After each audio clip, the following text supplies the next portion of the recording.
Okay, so hopefully all of you guys have set up N8N. Hopefully you guys have seen the canvas and gotten, comfortable with the canvas. You guys know how to create a new workflow. So today's day 2, and we're just gonna go over the second day tasks. So we have to basically go over the webhook node, the HTTP node, the code node, the trigger node, and some application nodes. All right. So let's start.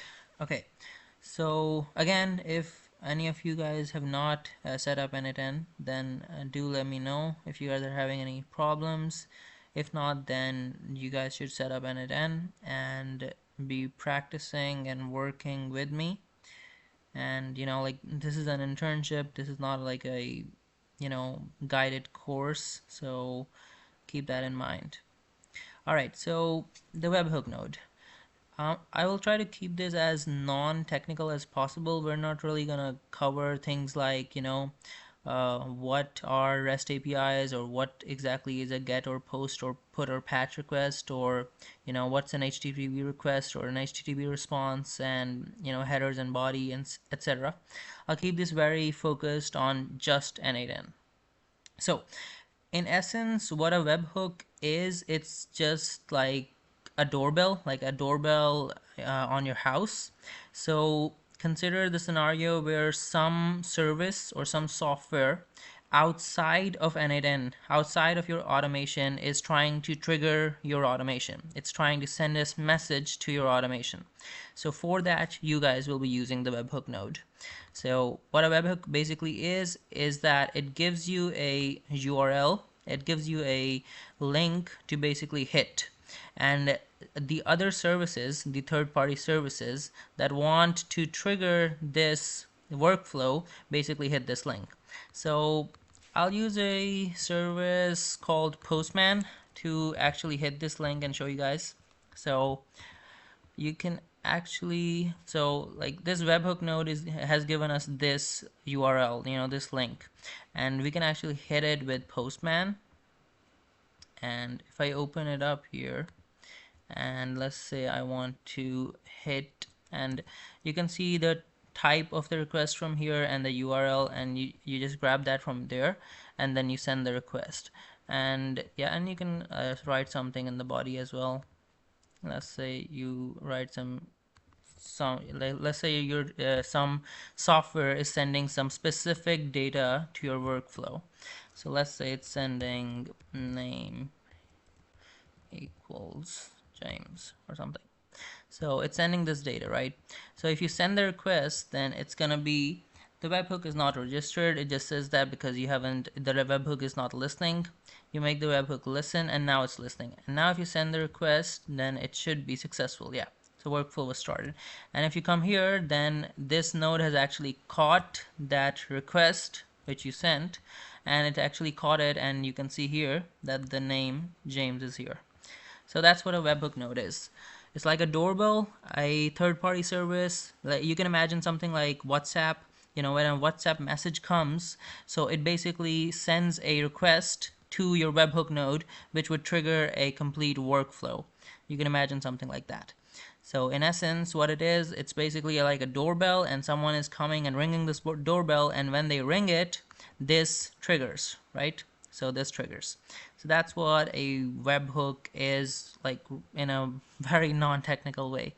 So anyways, so the next node we have to cover is the HTTP request node. So now consider the opposite scenario from the webhook node. So let's say someone is sending you a request. Now consider the scenario that you are sending someone request. So if you want to send a request to a URL, to a any domain or something, then you would be using the HTTP request node. Although you could send a request, the type of request could be, again, anything like a GET request, a delete request, put, patch, anything. So here's this endpoint. You can send a request to this endpoint to receive some kind of data. So, and this is like a public endpoint that you can just search up. So if I send a request to this endpoint, then it would give me some data. So it gave me some data, like a user ID, a ID, a title, and a body. So the opposite of webhook node is basically the HTTP node, and where the webhook was you accepting requests from someone else, the HTTP node is kind of like you sending request to an outer service, to a, some other software, some other service, and the request could be of any kind basically. And yeah, so actually before we move on, it's I think it's good to highlight what's going on here. Almost every node in N8N, except for maybe the trigger nodes, yeah, so except for like some of the trigger nodes, actually not all the trigger nodes, but most nodes in N8N will have these three panes: the input pane, and like the configuration pane, and the output pane.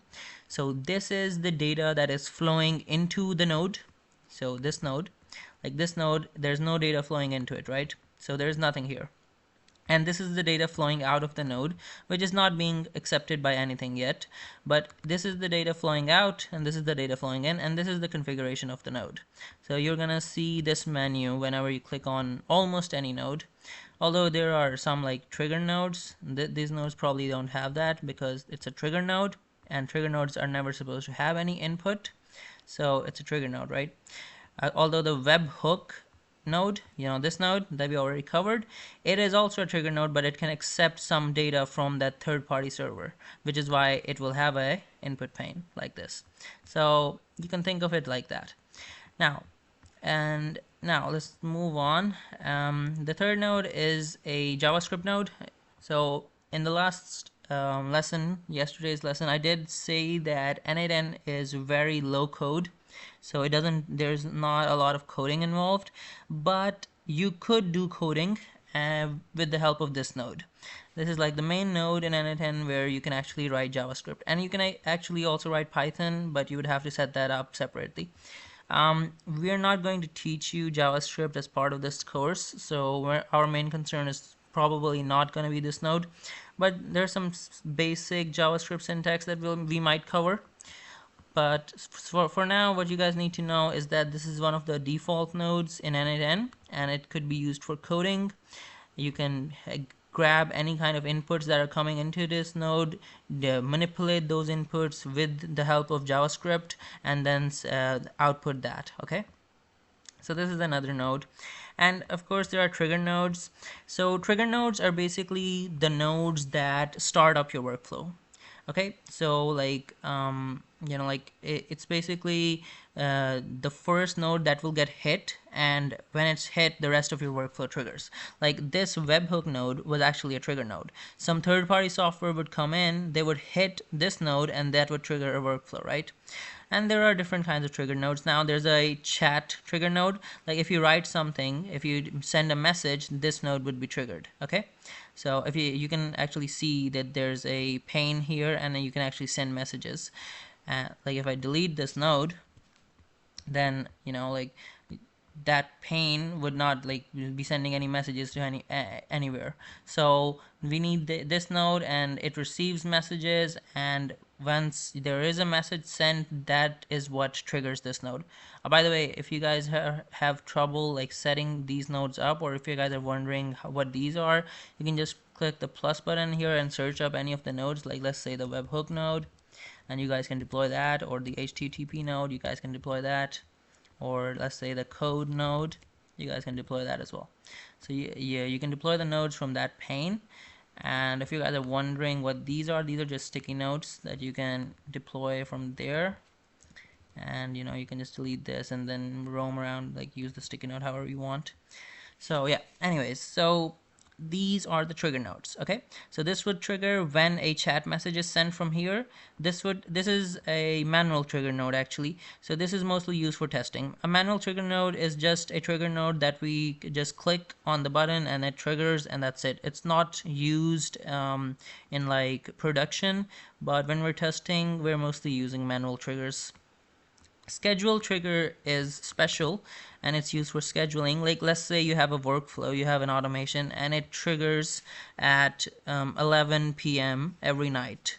So let's say you have some sort of automation, like you have a Google sheet, and in that Google sheet you have a lot of emails, and you want to email all of the people in that Google sheet at 11 p.m. every night. So you can set up this automation, and in the start of the automation, you would put a schedule trigger, and you would configure it for 11 p.m. and you have like different configurations here. You can set them as you like. So that's the scheduling trigger node. Now these were some of the basic nodes of N8N, but let's say you have popular softwares that you want to connect to, something like Notion or ClickUp or WhatsApp or Google Sheets or Telegram, or like the OpenAI, ChatGPT, or Anthropic, Claude. So actually, N8N has built-in nodes for these. So you can just search up WhatsApp and you have the WhatsApp node, and then you can tell the operation of the WhatsApp node as well. So there are actually built-in nodes in N8N for different functionalities. So let's say you want to connect to Notion to perform some sort of task, right? You can perform some, like, let's say you want to search up a page in Notion. You can actually only do that through the Notion node in N8N, okay?